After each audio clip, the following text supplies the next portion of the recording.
Si disfrutas de las narraciones de este canal, por favor, no olvides darnos un like y suscribirte. Todos los días tenemos nuevas narraciones disponibles y si activas la campanita, la plataforma te avisará de cada una. Gracias. Aire frío de H.P. Lovecraft. Me piden que explique por qué temo a las corrientes de aire frío. ¿Por qué tirito más que otros al entrar en una habitación fría y parece como si sintiera náuseas y repulsión cuando el fresco viento de anochecer empieza a deslizarse por entre la calurosa atmósfera de un apacible día otoñal? Según algunos reacciono frente al frío como otros lo hacen frente a los malos olores. Impresión está que no negaré.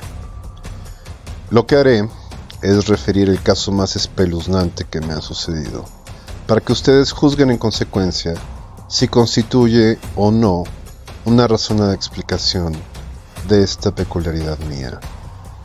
Es una equivocación creer que el horror se asocia inextricablemente con la oscuridad, el silencio y la soledad.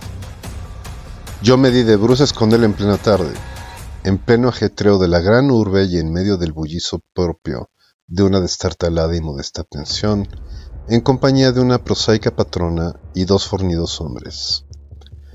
En la primavera de 1923, había conseguido un trabajo bastante monótono y mal remunerado en una revista de la ciudad de Nueva York, y viéndome imposibilitado de pagar un sustancioso alquiler, empecé a mudarme de una pensión barata a otra, en busca de una habitación que reuniera las cualidades de una cierta limpieza, un mobiliario que pudiera pasar y un precio lo más razonable posible.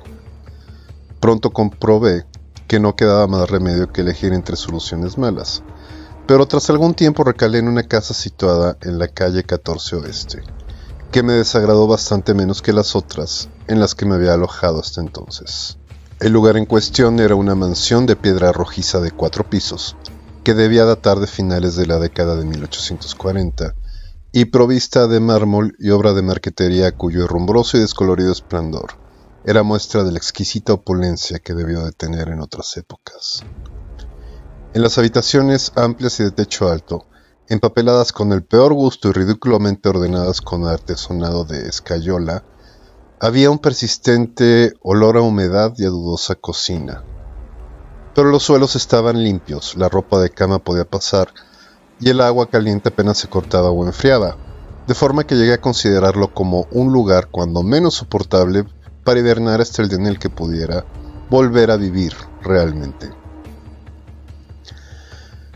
La patrona, una desaliñada y casi barbuda mujer española apellidada Herrero, no me importunaba con habladurías ni se quejaba cuando dejaba encendida la luz hasta altas horas en el vestíbulo de mi tercer piso.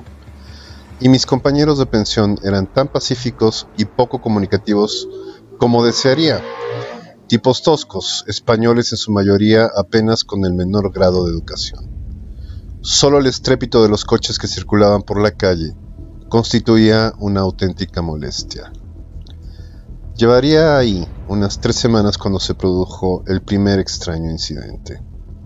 Una noche a eso de las 8, oí como si cayeran gotas en el suelo, y de repente advertí que llevaba un rato respirando el acre olor característico del amoníaco. Tras echar una mirada a mi alrededor, vi que el techo estaba húmedo y goteaba. La humedad procedía, al parecer, de un ángulo de la fachada que daba a la calle. Deseoso de cortarla en su origen, me dirigí apresuradamente a la planta baja para decírselo a la patrona, quien me aseguró que el problema se solucionaría de inmediato.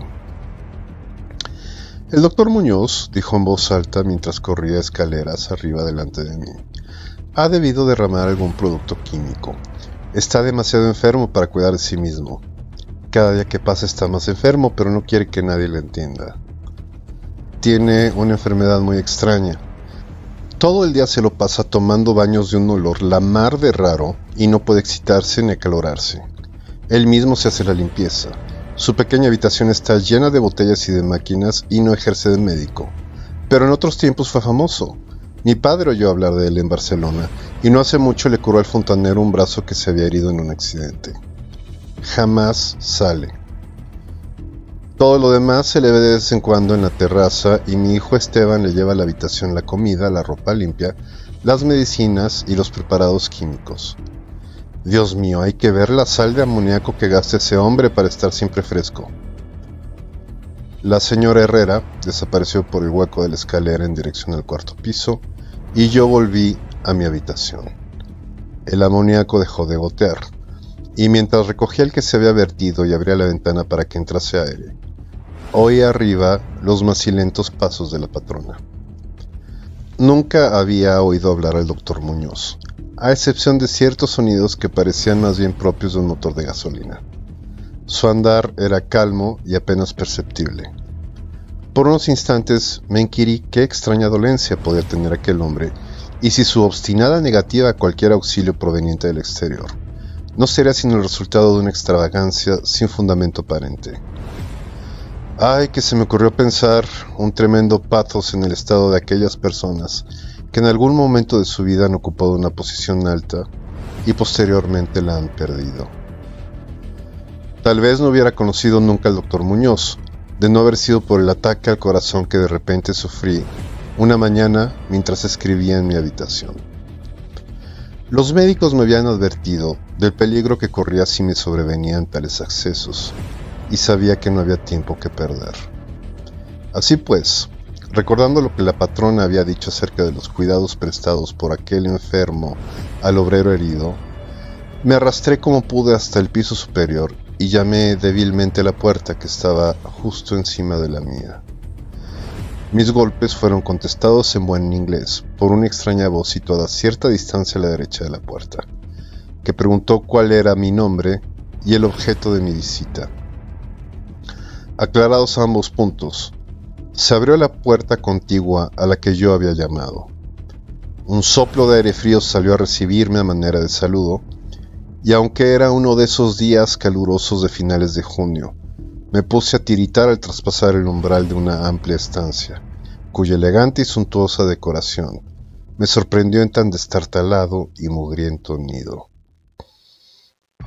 Una cama plegable desempeñaba ahora su diurno papel de sofá, y los muebles de caoba, lujosas cortinas, antiguos cuadros y añejas estanterías hacían pensar más en un estudio de un señor de buena crianza que en la habitación de una casa de huéspedes.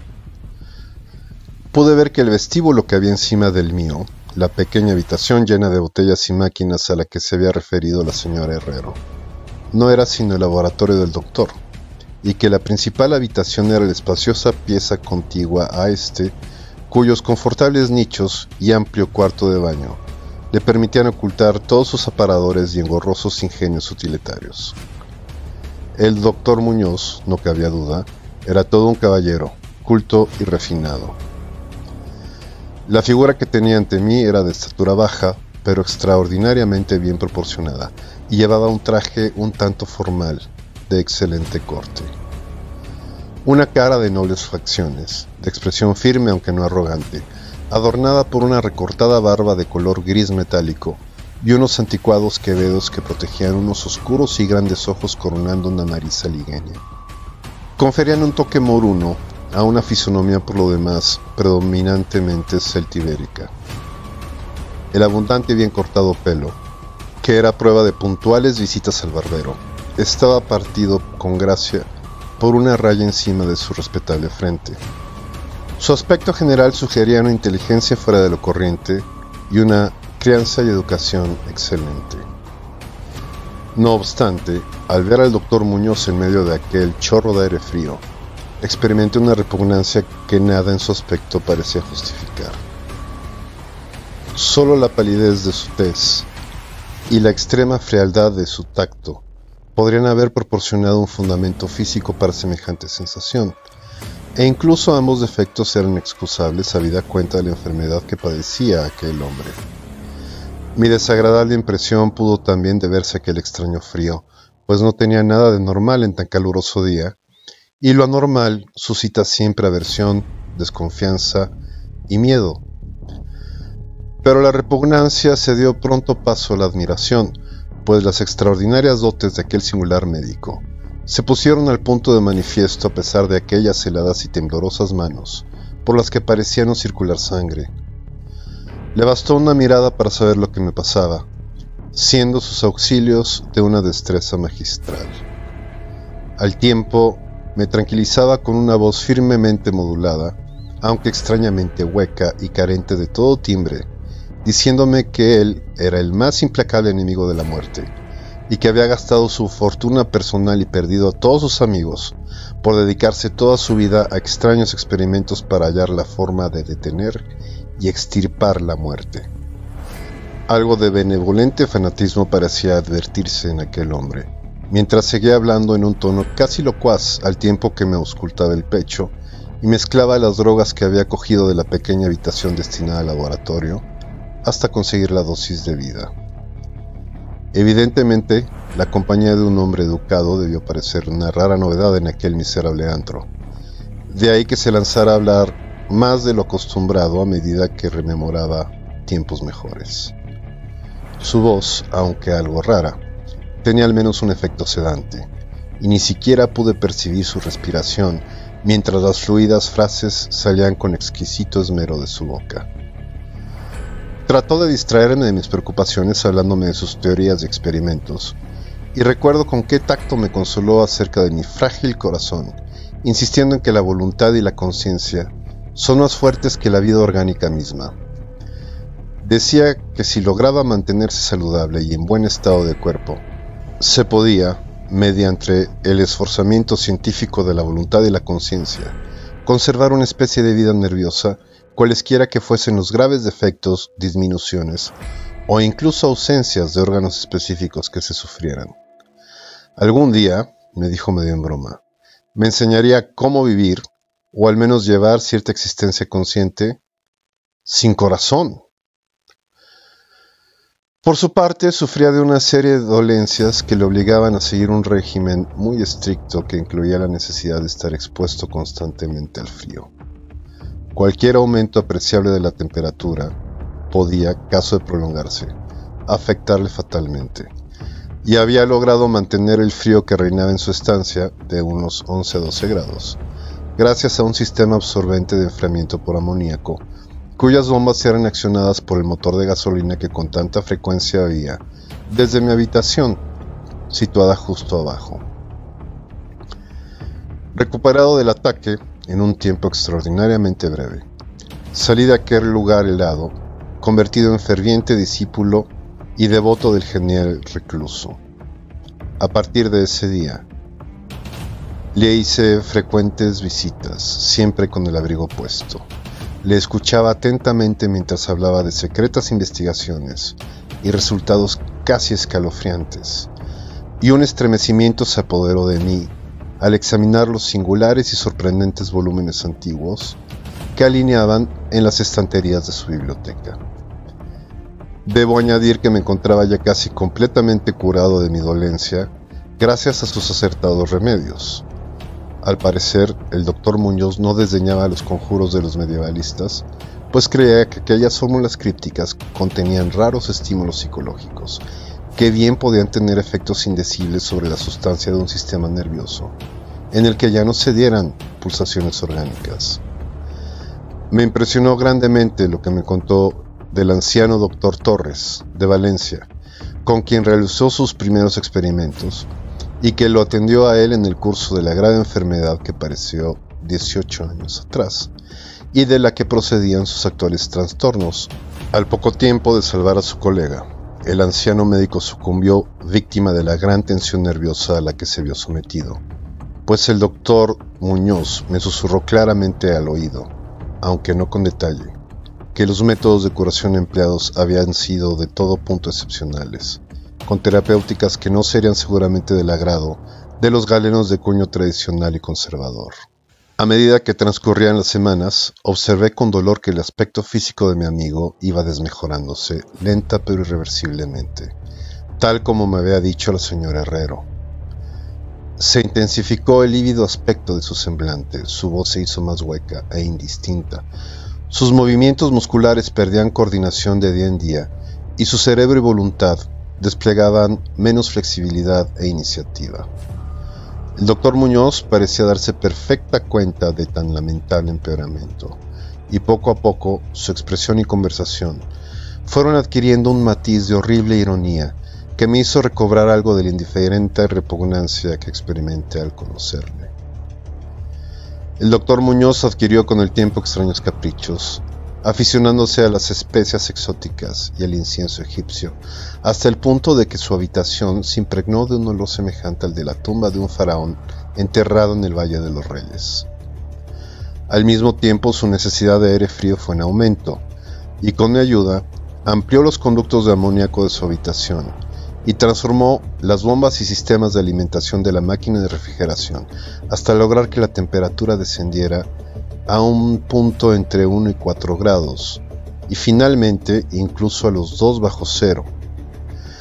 El cuarto de baño y el laboratorio conservaban una temperatura algo más alta a fin de que el agua no se helara y pudieran darse los procesos químicos. El huésped que habitaba la habitación contigua se quejó del aire glacial que se filtraba a través de la puerta de comunicación, así que tuve que ayudar al doctor a poner unos tupidos cortinajes para solucionar el problema. Una especie de creciente horror, desmedido y morboso, pareció apoderarse de él. No cesaba de hablar de la muerte, pero estallaba en sordas risas en el curso de la conversación, cuando se aludía con suma delicadeza a cosas como los preparativos para el entierro o los funerales. Con el tiempo, el doctor acabó convirtiéndose en una desconcertante y hasta desagradable compañía, pero en mi gratitud por haberme curado, no podía abandonarle en manos de los extraños que lo rodeaban, así que tuve buen cuidado de limpiar su habitación y atenderle en sus necesidades cotidianas, embutido en un grueso gabán que me compré especialmente para tal fin. Asimismo le hacía el grueso de sus compras, aunque no salía de mi estupor ante alguno de los artículos que me encargaba comprar en las farmacias y almacenes de productos químicos. Una creciente e indefinible atmósfera de pánico parecía desprenderse de su estancia. La casa entera, como ya he dicho, despedía un olor a la humedad, pero el olor de las habitaciones del doctor Muñoz era aún peor, y no obstante las especias, el incienso y el acre perfume de los productos químicos, de los ahora incesantes baños, que insistía en tomar sin ayuda alguna, comprendí que aquel dolor debía guardar relación con su enfermedad, y me estremecí al pensar cuál podía ser. La señora Herrero se santiguaba cada vez que se cruzaba con él, y finalmente lo abandonó por entero a mis manos, no dejando siquiera que su hijo Esteban siguiese haciéndole los recados. Cuando yo le sugería la conveniencia de avisar a otro médico, el paciente montaba en el máximo estado de cólera que parecía atreverse a alcanzar. Temía sin duda el efecto físico de una violenta emoción, pero su voluntad y coraje crecían en lugar de menguar, negándose a meterse en la cama. La lasitud de los primeros días de su enfermedad dio paso a un retorno de su vehemente ánimo, hasta el punto que parecía desafiar a gritos al demonio de la muerte, aun cuando corriese el riesgo de que el tradicional enemigo se apoderase de él. Dejó prácticamente de comer, algo que curiosamente siempre dio la impresión de ser una formalidad en él, y que solo la energía mental que le restaba parecía librarle del colapso definitivo. Adquirió la costumbre de escribir largos documentos que sellaba con cuidado y llenaba de instrucciones para que a su muerte los remitiera yo a sus destinatarios. Estos eran, en su mayoría, de las Indias Occidentales, pero entre ellos se encontraba un médico francés famoso en otro tiempo y al que ahora se daba por muerto, y del que se decían las cosas más increíbles. Pero lo que hice en realidad fue quemar todos los documentos antes de enviarlos o abrirlos.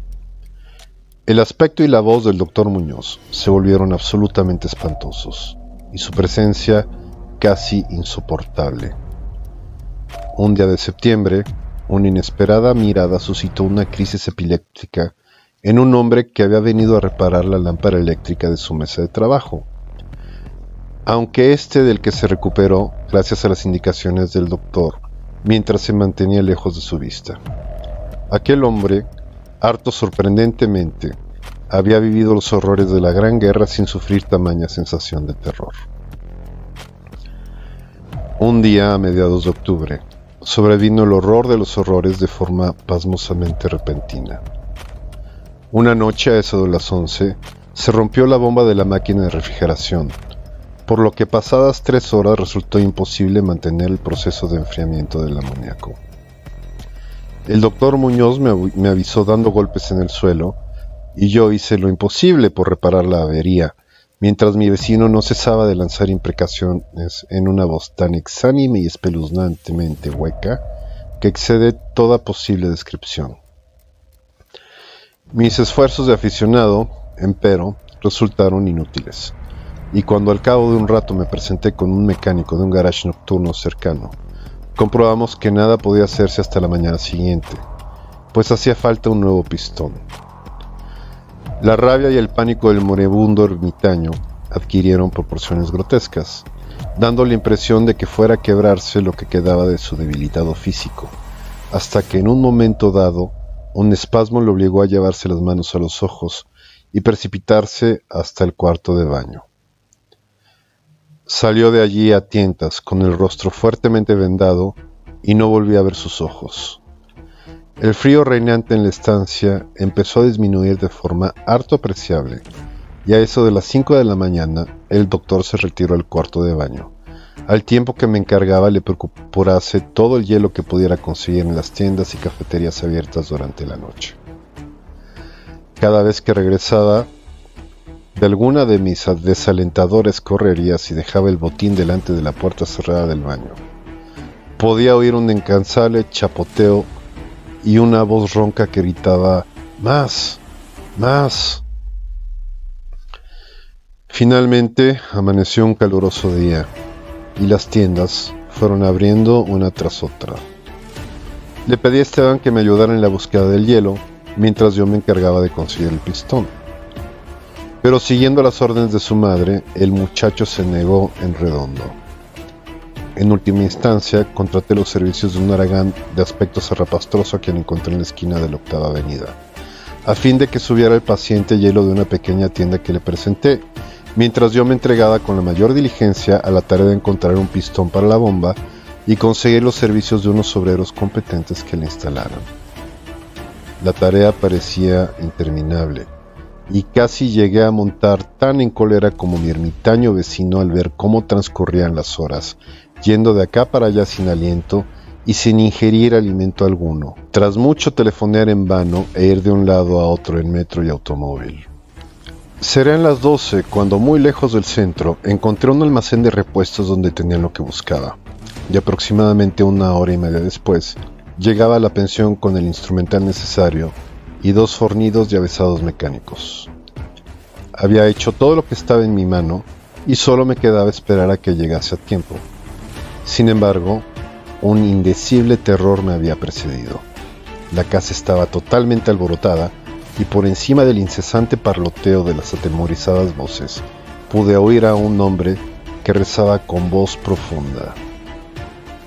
Algo diabólico flotaba en el ambiente, y los huéspedes pasaban las cuentas de sus rosarios al llegar hasta ellos el olor que salía por debajo de la trancada puerta del doctor.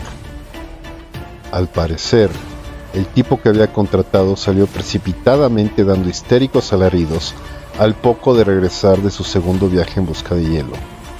Quizás se debiera todo a un exceso de curiosidad. En la precipitada huida no pudo desde luego cerrar la puerta tras de sí, pero lo cierto es que estaba cerrada y a lo que parecía desde el interior. Dentro no se oía el menor ruido, salvo un indefinible goteo lento y espeso.